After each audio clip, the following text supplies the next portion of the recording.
अंधेरी बारिश भरी रात में एक पुरानी कार का इंजन तेज दहाड़ता हुआ आगे बढ़ रहा था। अचानक ड्राइवर ने ब्रेक लगाया।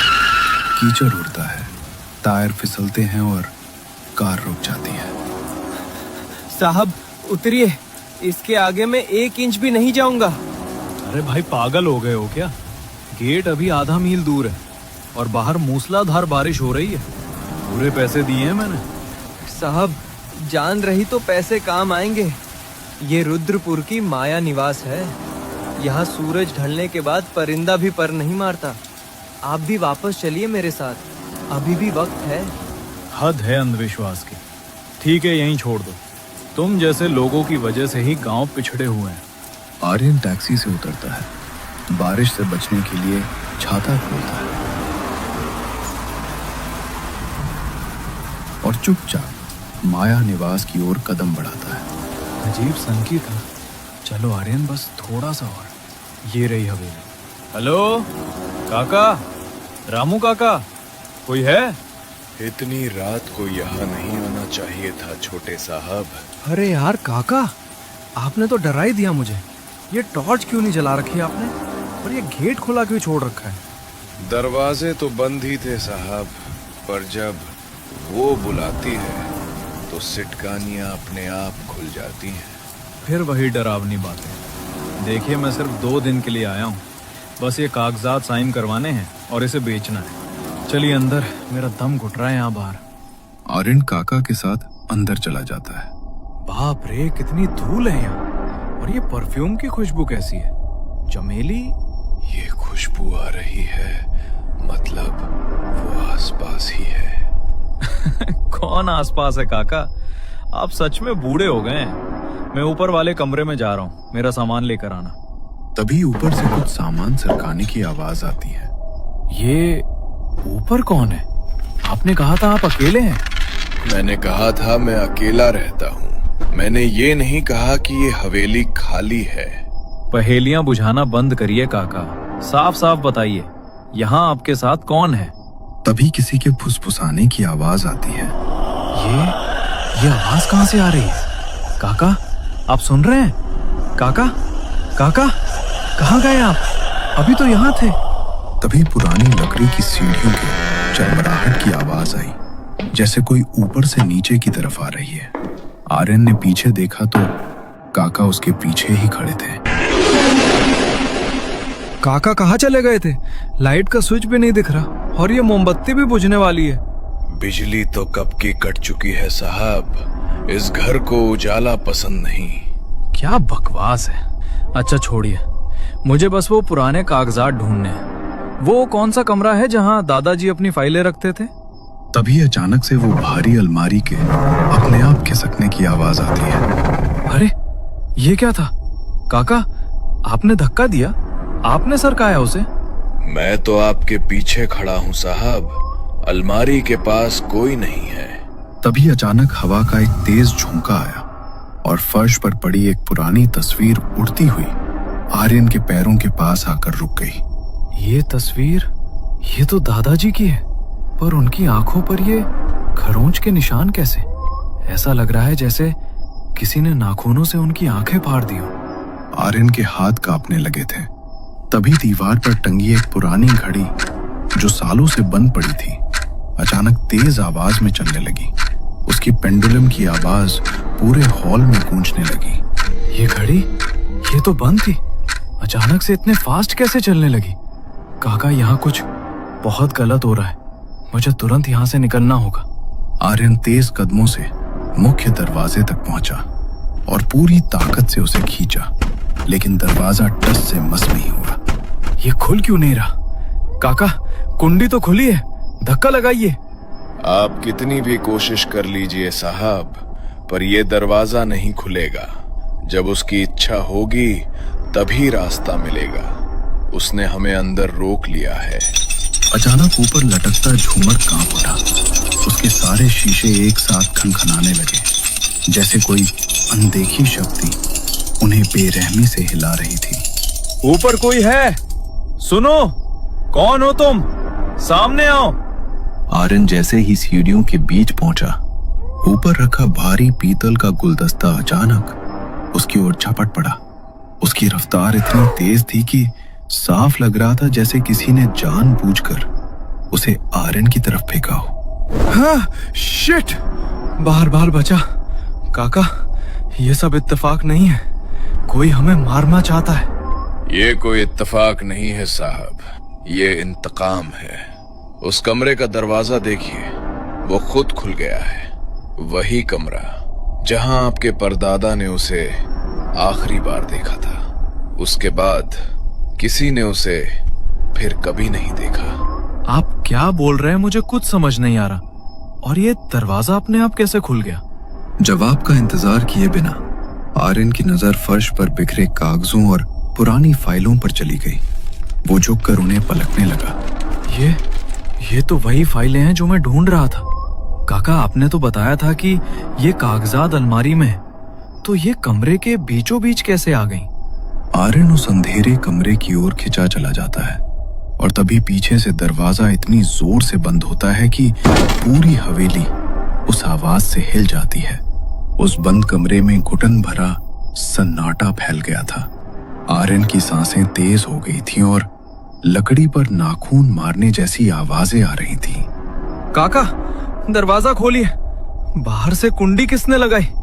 काका, जवाब दीजिए। कमरे के भीतर की हवा अचानक बर्फ जैसी ठंडी हो गई। आर्यन ने कांपते हाथों से जेब से लाइटर निकाला और उसे जलाया। छोटी सी कांपती लौ अंधेरे को चीरती हुई आगे बढ़ी और उसी रोशनी में जो नजारा उसके सामने आया, उसे देखते ही आर्यन का खून जैसे रगों में ही जम गया। ये दीवारें? आर्यन की आवाज गले में अटक गई। इन पर ये क्या लिखा है? मेरा खून, मेरा बदला। वो एक कदम पीछे हट गया। उसकी नजर नीचे फर्श पर गई। और ये लाल रंग, ये तो ताजा खून है। और उसी वक्त जोर जोर से एक औरत के रोने की आवाज आने लगी, जो दीवारों से टकराकर पूरे कमरे में फैल गई। कौन? कोई है? जैसे ही लाइटर की रोशनी कमरे के एक कोने में पड़ी, वहां एक पुरानी लकड़ी की कुर्सी अपने आप हिल रही थी। लेकिन तभी एक जोर की आवाज के साथ दरवाजा खुल गया। बाहर रामू काका थे। रामू काका जैसे ही अंदर आए, कुर्सी का हिलना बंद हो गया। काका, आप? ये क्या हो रहा है? मुझे कुछ समझ नहीं आ रहा।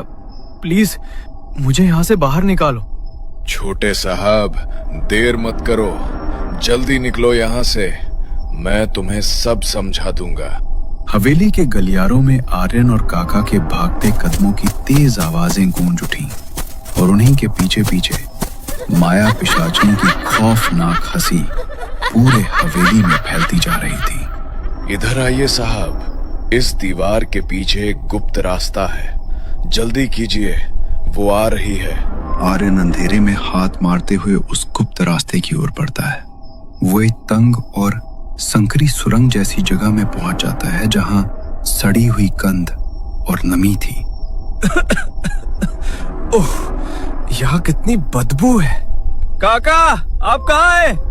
हाथ बढ़ाइए, मुझे कुछ दिख नहीं रहा। तभी एक माचिस की तीली जलती है और हल्की पीली रोशनी फैलती है। माचिस की रोशनी में आर्यन देखता है कि उस सुरंग की दीवारों पर हजारों इंसानी खोपड़ियां चुनवाई गई हैं। अरे बाप रे बाप, ये क्या है काका? अभी सवाल मत पूछो, मैं सब बता दूंगा। पहले यहाँ से निकलो। वहां से किसी तरह निकलने के बाद आखिरकार वो दोनों हवेली के पीछे बने उस छोटे से मंदिर में पहुंच जाते हैं, जहां माया का साया नहीं आ सकता था। थोड़ी देर की खामोशी के बाद रामू काका ने माया की कहानी बयान करना शुरू किया। पुरानी रेडियो ट्यूनिंग की आवाज आ रही थी। बैकग्राउंड में 80 के दशक का एक मधुर संगीत बज रहा था। ये उन दिनों की बात है जब रुद्रपुर की इस हवेली में रौनक हुआ करती थी। आर्यन के दादाजी ठाकुर गजेंद्र सिंह अपनी पत्नी और परिवार के साथ यहाँ शान से रहते थे। पर एक शाम इस हवेली की देहरी पर मौत ने एक खूबसूरत चेहरा पहनकर कदम रखा। हाँ भाई, कौन है इतनी शाम को? साहब, दूर गांव से आई हूँ, अकेली हूँ। अगर कुछ काम मिल जाता तो बड़ी मेहरबानी होती। वो माया थी। उसकी आंखों में एक ऐसी कशिश थी कि दादाजी पहली ही नजर में उसके वश में हो गए। कुछ ही हफ्तों में हवेली का नजारा बदलने लगा। दादाजी का व्यवहार अपनी पत्नी के प्रति रूखा हो गया और वो घंटों माया के कमरे में बिताने लगे। एक दिन की बात है, आंगन में बंधे मवेशियों, गाय भैंस तड़पने लगे और रंभाने की दर्दनाक आवाजें आने लगी। आर्यन की दादी रोते हुए गजेंद्र सिंह के पास गई। सुनिए, आज फिर एक गाय मर गई। उसकी आवाज कांप रही थी। उसके शरीर में खून की एक बूंद भी नहीं बची थी। गांव में धीरे धीरे फुसफुसाहटें फैलने लगी। लोगों को माया पर शक होने लगा। गांव वाले कहते थे, जब से माया इस गांव में आई है तब से अजीबोगरीब घटनाएं शुरू हो गई हैं। आज इनकी दादी ने ये सारी बातें गजेंद्र सिंह को बताई। हर एक डर, हर एक शक। लेकिन गजेंद्र सिंह माया के प्रेम जाल में इतने गहरे फंस चुके थे कि उन्हें कुछ भी साफ दिखाई नहीं दे रहा था। सच उनके सामने था, लेकिन उनकी आंखों पर मोह की ऐसी पट्टी बंधी थी जिसे कोई डर, कोई मौत भी हटा नहीं पा रही थी। बस एक शब्द और नहीं। माया इस घर की अब सिर्फ नौकरानी नहीं है। तुम अपनी हद में रहो। माया ने दादाजी को पूरी तरह अपने सम्मोहन में जकड़ लिया था। अब हवेली की बागडोर गजेंद्र सिंह के हाथ में नहीं, बल्कि माया पिशाचनी के कब्जे में जा चुकी थी। आर्यन की दादी समझ ही नहीं पा रही थी कि अपने पति गजेंद्र सिंह को कैसे समझाए। गांव वालों के बीच डर और चर्चा बढ़ने लगी। आखिरकार उन्हीं के सुझाव पर एक दिन दादी एक तांत्रिक बाबा के पास पहुंची और उन्हें पूरी घटना विस्तार से बता दी। गायों की मौत, हवेली में बदलता माहौल और गजेंद्र सिंह का अजीब व्यवहार। तांत्रिक बाबा चुपचाप सुनते रहे और उनकी आंखों में बढ़ता हुआ डर साफ बता रहा था कि ये कोई साधारण मामला नहीं था। ठाकुरानी जी, जिसे आप लड़की समझ रही हैं, वो एक पिशाचनी है। वो इंसानों को प्यार के जाल में फंसाती है ताकि उनका यौवन और खून पीकर खुद को हमेशा के लिए जवान रख सके। उसे रोकना होगा, वरना आपका वंश खत्म हो जाएगा। तांत्रिक बाबा ने गहरी आवाज में बताया, कल अमावस्या है। उन्होंने कहा, अमावस्या की रात पिशाचनी की शक्तियां कई गुना बढ़ जाती हैं। उसी रात वो उस पुरुष का खून पीती है जो पूरी तरह उसके वश में आ चुका होता है। ये सुनते ही आर्यन की दादी के पैरों तले जमीन खिसक गई। अब उनके पास सिर्फ एक दिन और एक रात का वक्त था, अपने पति को बचाने के लिए या सब कुछ खो देने के लिए। डर के बावजूद उन्होंने हिम्मत जुटाई और आखिरकार अमावस्या की काली रात आई।